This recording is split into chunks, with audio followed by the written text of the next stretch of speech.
अस्सलाम वालेकुम फ्रेंड्स, उम्मीद करती हूँ आप सब लोग खैरियत से होंगे। आज मैं आपके लिए लाई हूँ एक न्यू लेक्चर एवोगैड्रोस नंबर के हवाले से। अब आप देखें कि ये जो चैप्टर हम पढ़ रहे हैं, ये फंडामेंटल ऑफ केमिस्ट्री हम पढ़ रहे हैं।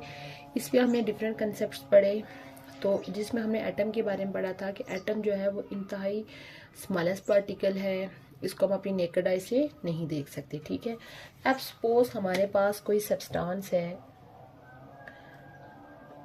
यानी कोई भी सब्सटेंस है इस तरह से सपोज।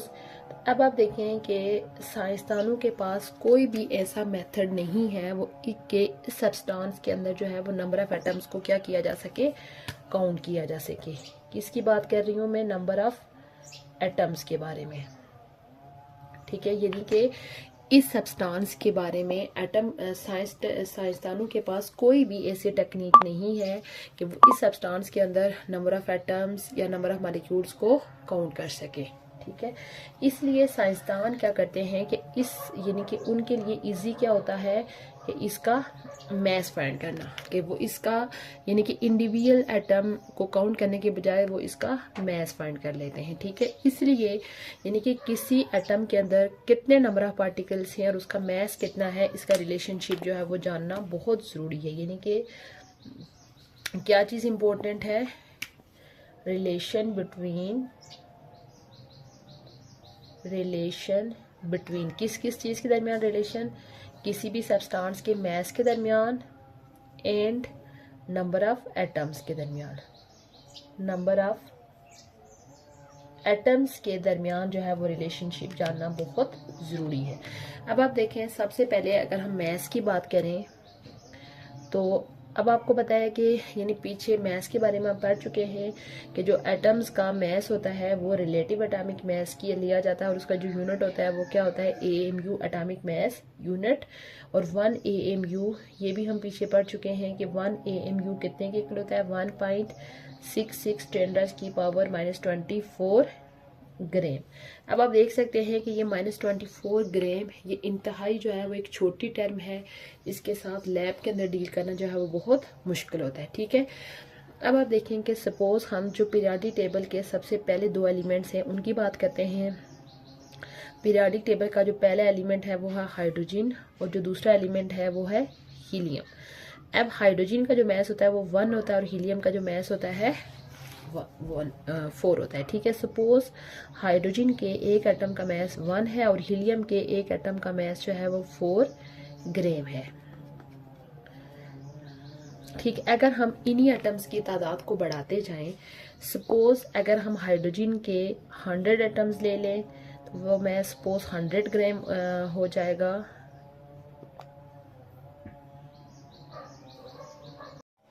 यानी कि आप इस कंसेप्ट से आपको देख के पता चल सकता है कि हीलियम का एक एटम जो है वो हाइड्रोजन से कितने गुना भारी है? 4 ग्राम, यानी 4 टाइम्स जो है वो, यानी कि ये कितने गुना उससे वेट में ज़्यादा है? 4 टाइम्स। सपोज आप दोनों के 100 एटम ले लें, इसका भी 100 ले लें और इसका भी 100 ले लें। ठीक है, यानी आप इसके कितने ले रहे हैं? 100 एटम्स, और इसी तरह आप हीलियम के भी क्या कर लें? 100 एटम्स ले लें। ठीक है, तो लेकिन अगर हम इनके मैस को कंपेयर करें तो इसका जो मैस होगा यानी 400 ग्राम बन जाएगा और उसका मैस क्या होगा? 100 ग्राम। यानी कि अभी भी उनका जो मैस का रिलेशन है ये 4 टाइम जो है वो हाइड्रोजन की निस्बत बड़ा है। इसी तरह अगर आप इन एटम्स की तादाद आप बिलियन तक भी ले जाएं, बिलियन तक अगर आप ले जाएं, यानी यहाँ पे भी आप इसकी जो तादाद है वो बिलियन तक ले जाएं, लेकिन उनका जो मैस का रिलेशन है कि हाइड्रोजन का हीलियम का जो मैस है वो हाइड्रोजन से कितना टाइम बड़ा है? 4 टाइम बड़ा है। वो रिलेशन चेंज नहीं होगा। ठीक है, वो रिलेशन चेंज क्यों नहीं हो रहा? इट्स मीन कि हाइड्रोजन के एक एटम और जो हीलियम का एक एटम है उनके अंदर कोई चीज़ ऐसी यानी कि बैलेंस चीज़ है जो कि बेशक उनके एटम्स की तादाद आप इंक्रीज कर रहे हो, बट उनके दरमियान जो मैस का रिलेशन है कि जो हीलियम है वो 4 टाइम्स हाइड्रोजन से बड़ा है, वो चेंज नहीं हो रहा। इट्स मीन कि नंबर ऑफ एटम्स, क्या चीज़ दोनों के अंदर सेम है? Number of atoms in helium is equal to number of atoms in hydrogen. ठीक है, यानी कि हाइड्रोजन के अंदर, हाइड्रोजन के सिंगल एटम की अगर हम बात करें, हाइड्रोजन के अंदर जो नंबर ऑफ एटम्स हैं वो इक्वल होते हैं number of atoms in helium. इसी वजह से बेशक आप उनका एक एटम लें, 100 एटम लें या बिलियन एटम लें, उनका जो मैस का रिलेशनशिप है वो चेंज नहीं हो रहा। ऑलवेज हाइड्रोजन का जो मैस है वो 4 टाइम्स ज़्यादा आ रहा है हीलियम की निस्बत, क्योंकि उनके अंदर क्या चीज़ सेम है, नंबर ऑफ एटम सेम है। अब यही जो नंबर ऑफ एटम्स हैं, इस टर्म को डिफाइन किया है साइंटिस्ट एवोगेड्रो ने। यानी कि ये जो दोनों एटम्स के दरमियान नंबर ऑफ एटम्स को हम नंबर ऑफ पार्टिकल्स भी कंसीडर कर सकते हैं। ये टर्म जो है वो कौन से साइंटिस्ट ने डिस्कवर की है, एवोगेड्रो ने, जिस वजह से इसको एवोगेड्रोस नंबर बोला जाता है। एवोगेड्रोस नंबर, और इसको डिनोट किया जाता है एन ए के साथ। इस नंबर को किसे डिनोट किया जाता है, एन ए से, और ये नंबर क्या है 6.022 10⁻23। यानी कि ये नंबर क्या है 6.02 10⁻23। यानी कि हाइड्रोजन के एटम्स और हीलियम के एटम के दरमियान क्या क्वांटिटी इक्वल है, यानी कि नंबर ऑफ एटम्स दोनों के अंदर इक्वल है। दैट्स वाई उनके दरमियान जो मैस का रिलेशनशिप है वो चेंज नहीं हो रहा।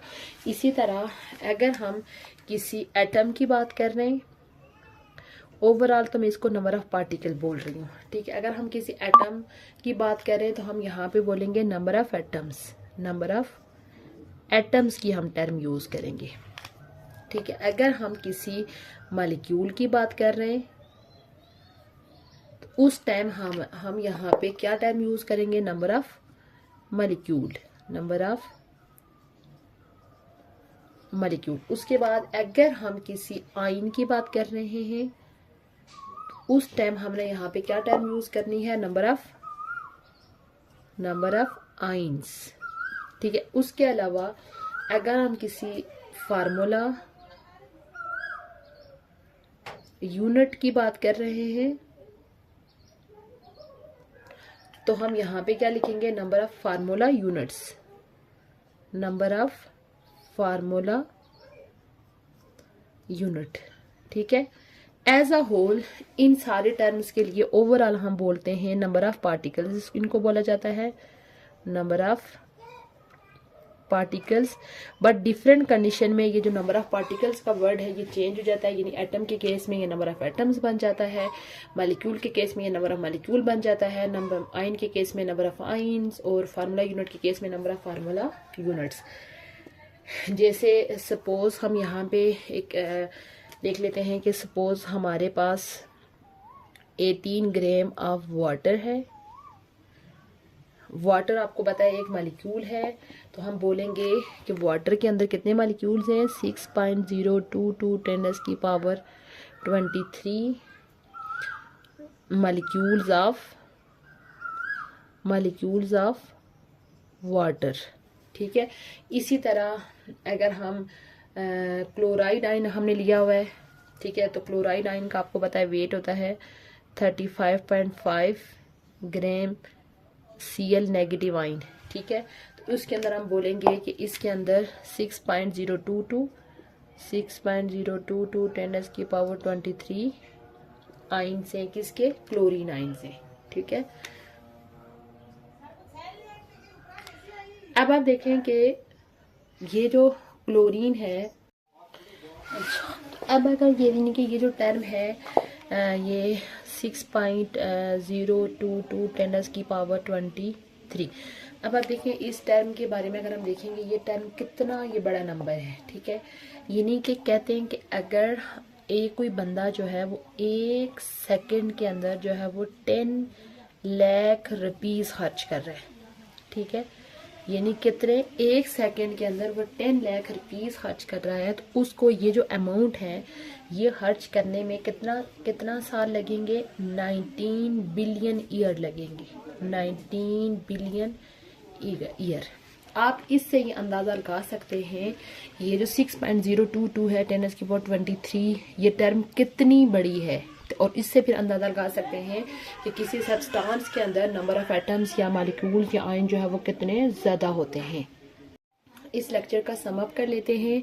आज हमने लेक्चर नंबर 13 के अंदर एवोगैड्रोस नंबर के बारे में देखा कि पहले इस नंबर की थोड़ी सी हिस्ट्री देख लेते हैं कि किसी सब्सटेंस के अंदर यानी कि साइंटिस्ट के लिए पॉसिबल नहीं है कि वो इंडिविजुअली काउंट कर सकें कि किसी सब्सटेंस के अंदर नंबर ऑफ एटम्स कितने होंगे। तो साइंटिस्ट के लिए इजी है उनके मैथ्स को फाइंड आउट करना, बट मैथ्स और नंबर ऑफ पार्टिकल्स के रिलेशन को जानना जो है वो बहुत ज़रूरी है। ठीक है, मैथ्स के बारे में हमने देखा कि ऑलरेडी हम डिस्कस कर चुके हैं कि मैथ्स को एटॉमिक मास यूनिट में डिस्कस किया जाता है। 1 एटॉमिक मास यूनिट इक्वल होता है 1.66 × 10⁻⁻24 ग्राम। फिर उसके बाद हमने हाइड्रोजन और हीलियम का देखा कि हाइड्रोजन का एक एटम से जो हीलियम का एक एटम जो है वो 4 टाइम जो है वो बड़ा होता है। तो अब अगर आप उनके नंबर ऑफ एटम्स को इंक्रीज करते जाएं बट उनके दरमियान जो रिलेशन है यानी कि 4 टाइम्स बड़ा होने का, वो रिलेशनशिप कोई तब्दील नहीं हो रहा। इट्स मीन कि उनके अंदर कोई चीज़ ऐसी है जो दोनों के दरमियान सेम है, जो कि इस रिलेशन को शिप को के इफेक्ट नहीं हो रही है। तो वो चीज़, वो जो नंबर है वो हमने देखा कि उसी नंबर को एक साइंटिस्ट ने डिस्कस किया, वो है एवोगैड्रोस नंबर।